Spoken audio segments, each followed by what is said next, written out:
JB is asking, any advice on better tactical vision during games, implementing what you learn in puzzles? Yeah. Let's talk about something that I call, let's call it your tactical antenna, right? I think this is like a phrase that's been used before. I think there's even a book, like Tune Your Tactical Antenna. Basically like something that tells you, right, like waving a flag, like a red flag in front of a bull, or like a warning sign, spidey sense, whatever you want to call it. Something that just like signals to your brain that there's a tactic and you have to like get into your calculation mode, right? Because everyone has a calculation mode, and I know this because everyone's calculation mode turns on as soon as someone says, oh, white to play, right? As soon as someone says white, the magic words white to play, that's when everyone's calculation brain all of a sudden like turns on, and you start looking for like tactics, right? So the idea is like, how do you get that, how do you trigger yourself to look for tactics during the game at all times? I definitely see it as like a spidey sense kind of thing. It's like you get some little inkling, like, oh, there's some weakness here, and then so a lot of positions, it's like the tactic is very easy once you know there's a tactic. But during the game, of course, there's no like puzzle sign, right? I think that's what JB is asking. Like when you're solving puzzles, obviously you know there's a solution, but during the game you don't know when tactics are gonna come up. Actually, a great example, if anyone was watching PogChamps, there was a great example of that in the match between Charlie and Ludwig, right? Let me see, can I pull up that game? It's gonna be hard to find.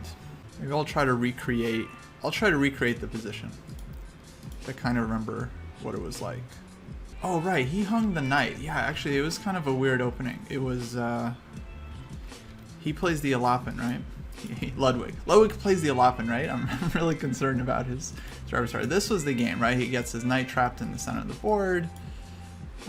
Here, let's say this, something like this. I think knight comes out to c3. Yeah, here we go, exactly like this. Okay, now white plays queen a4. And here Charlie thinks for like a couple seconds and just goes queen takes a4. And of course his coach was watching, Danya, and just like so disappointed, just like, no. Because this is just like, just ends the game, right? Immediately. And for sure, a lot of players, if they get this tactic in like a puzzle rush, then they're gonna solve it, right? Because they know they gotta look for something and they know what to look for. And yeah, as soon as you know there's a tactic in the position, it's like not, there's only so many things it can be, right? Once you know there's a tactic in the position, there's only so many moves that can win. And so that's why like knowing when to turn on your vision, like your candidate search, is so important. And had black done that in this position, then he would have won the game immediately. So the question really though is, how do you learn to develop this signal?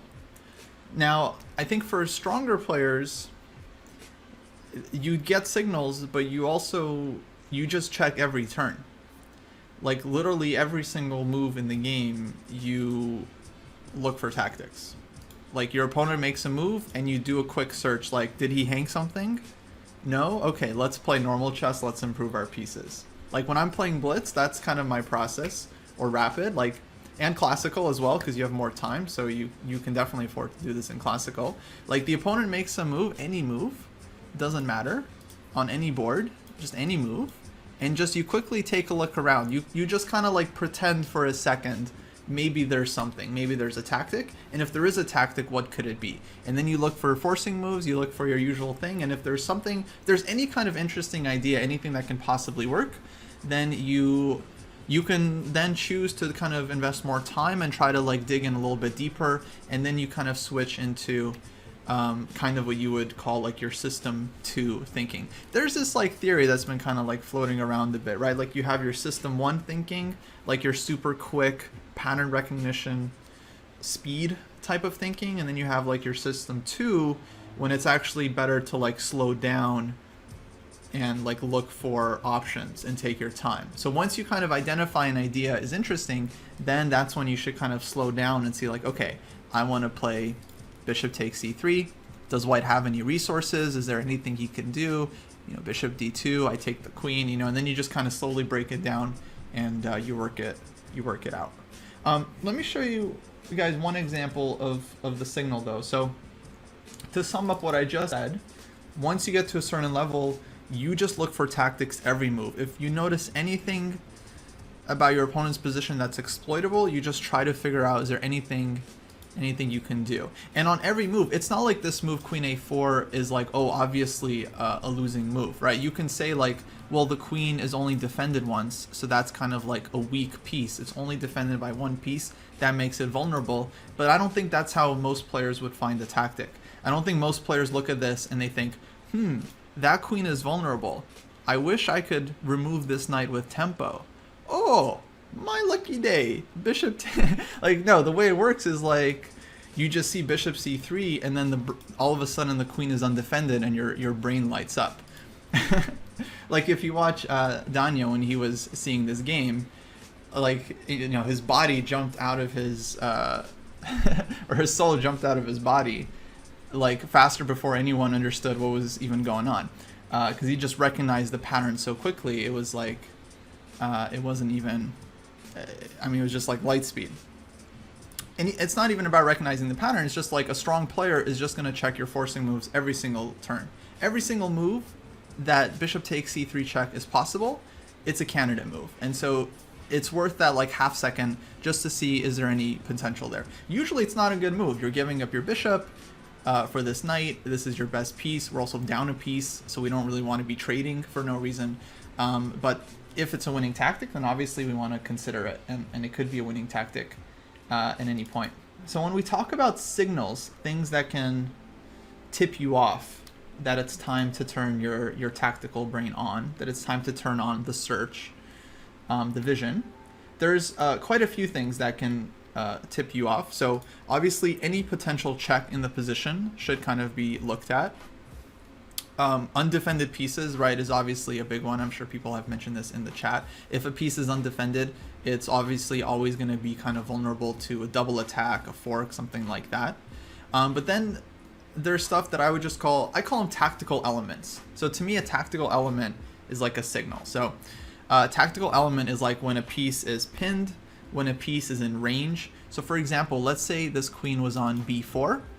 I would call this extremely tactically vulnerable, right? Because all it takes is one knight to show up on one of these squares and it's game over. So whenever your pieces are kind of in forking range of each other, it doesn't mean that white is necessarily going to lose on c2. It just means that this is a square to watch out for, and if there are any tactics, it might be related to some of these kind of like key weaknesses. So whenever two pieces are in range of each other, they can be pinned or skewered or double attacked, or x-ray. Like this is always like a possible thing to watch out for.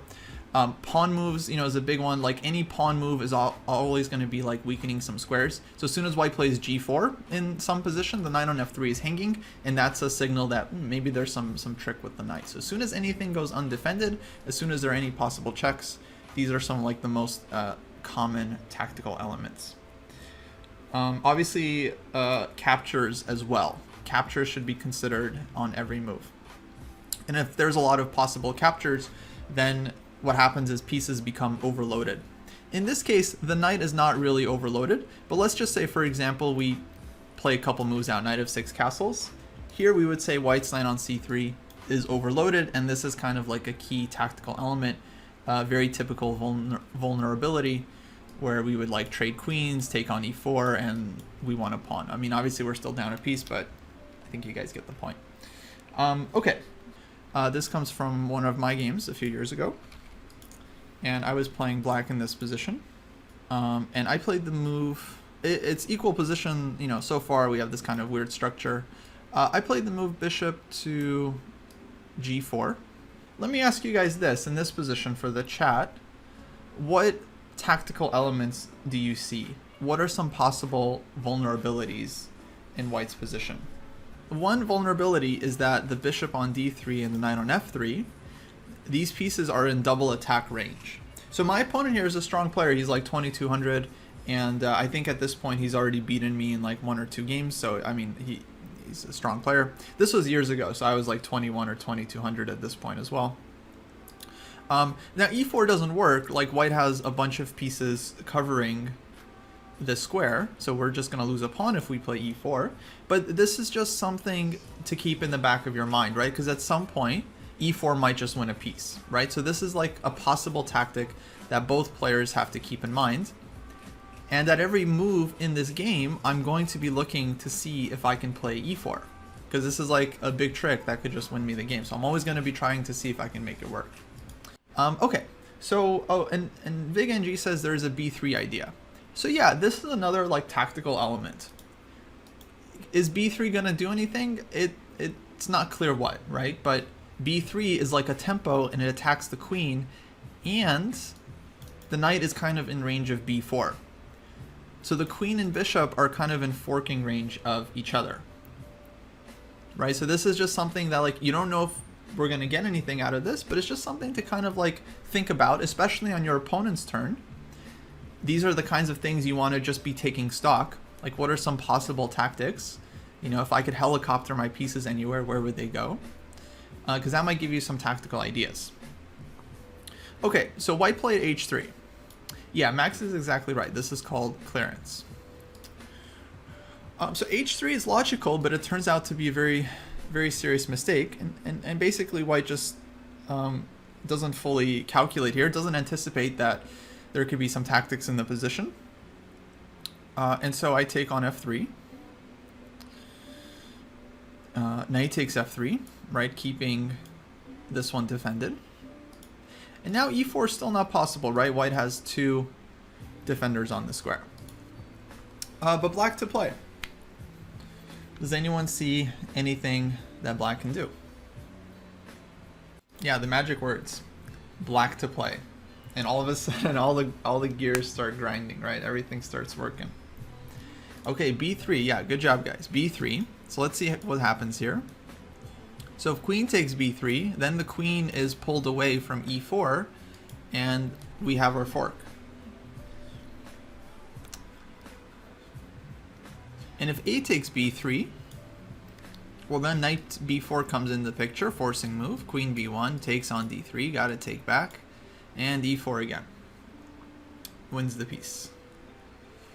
And lastly, if queen went to b1, I think this is truly unfortunate. I mean, this was really just bad luck. This is just bad luck.